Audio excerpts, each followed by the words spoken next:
Welcome, bout betters.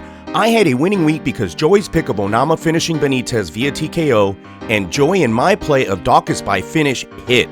Gee, the mattress guys pick did not cash, but we were hopeful to the bitter end. Looking at the lines that have been presented right now, I always try to assess value and evaluate when a line is wide. That made me look at this matchup between minus 250 favorite Ignacio Bahamondes and plus 185 underdog Zhu Rong. I was hoping to fade Bahamondes as I thought the line should be tighter.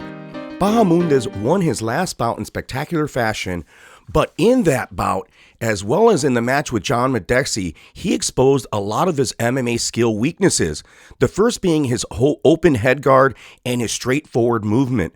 Bahamondes' attacks are methodical and simple, and you can pick up his striking patterns. His open guard opens him to head and face strikes.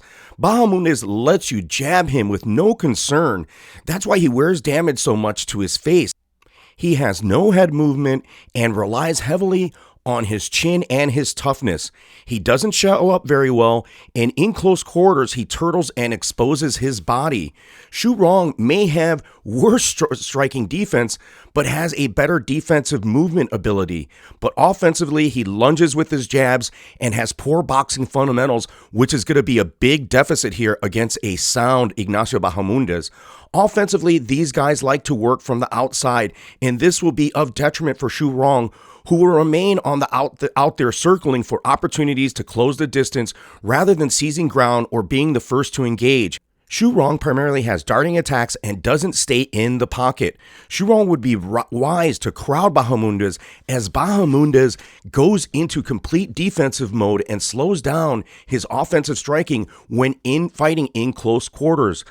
Managing distance is important to avoid Bahamondes' best weapons, especially that teep kick and the roundhouse kick.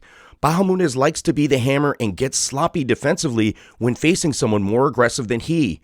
When pressured, Bahamondes' volume recedes, and so does his pace slightly. The guy is a high-volume striker, but when he is being attacked, he turns into a counter striker who starts to lunge his own strikes, and then he leaves himself open to blows at angles, and especially that, in particular, that jab. The guy is susceptible to the straight jab. He has no defense for it, doesn't seem to bother him. He's just going to keep going forward and doesn't mind being hit in the face. I cannot emphasize this enough. An effective jab is the key to defeat Bahamondes. Bahamondes' kicks are vicious, and so are Zhu Rong's, but Bahamondes' kicks are slightly telegraphed as they always come from the outside. But when on the outside, Bahamondes has no lateral movement. He is a forward-moving kickboxer who primarily is a pressure fighter. Zhu Rong's style is tailor-made for Bahamondes, as he is a circling fighter who likes to stay on the outside as well.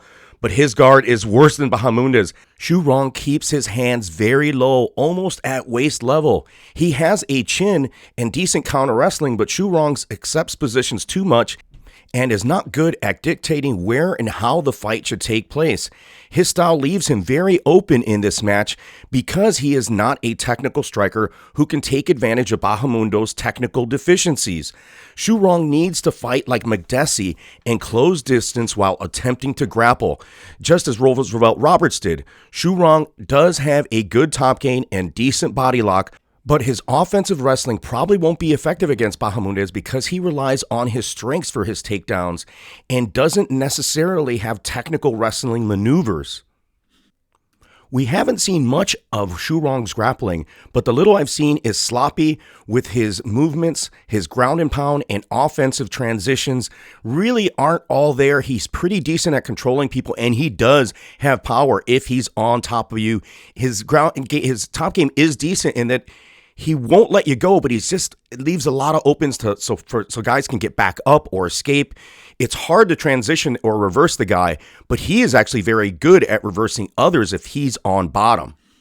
Most of the grappling that I've seen of both of these fighters has been counter wrestling and counter jiu-jitsu because both primarily are strikers. I know a lot of people consider Zhu Rong a grappler, but he likes to stay on his feet, or most of the opponents that he's faced in Asia, the videos that I've seen, he was facing grapplers where he was basically fighting takedowns or fighting to get up, and everybody comes at Ignacio Bahamondes because he is primarily a kickboxer, but I think he also has a jiu-jitsu game, training with a lot of the people that we've seen come through Combate Americas as well as other Latin American fighters that have some decent hands and a good jiu-jitsu game.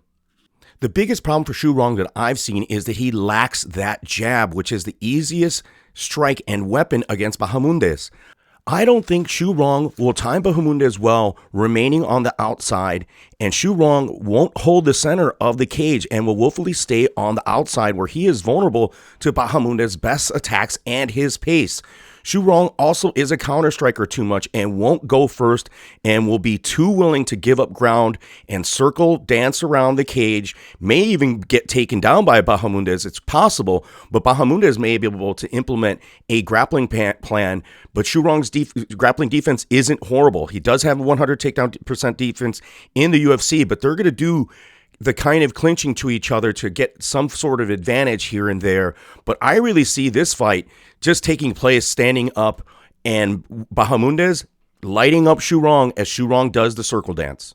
I was going to jump on Zhu Rong as the line has value, but after watching the fights, I cannot back this dog play. Bahamondes has good takedown defense, toughness, and is a better technical kickboxer than Zhu Rong. Rong has a chin, but his volume won't enable him to win this on points. So I'm leaning on Bahamondes by decision, but if I see Zhu Rong land a takedown early, I might live bet him as he is very strong and he listens to his corners.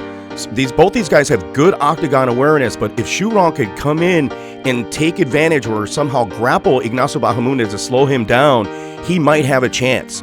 But let me know what you think in the comments section. Please like and subscribe, hit the notification bell, and as always, if you've made it this far, you are a bout better.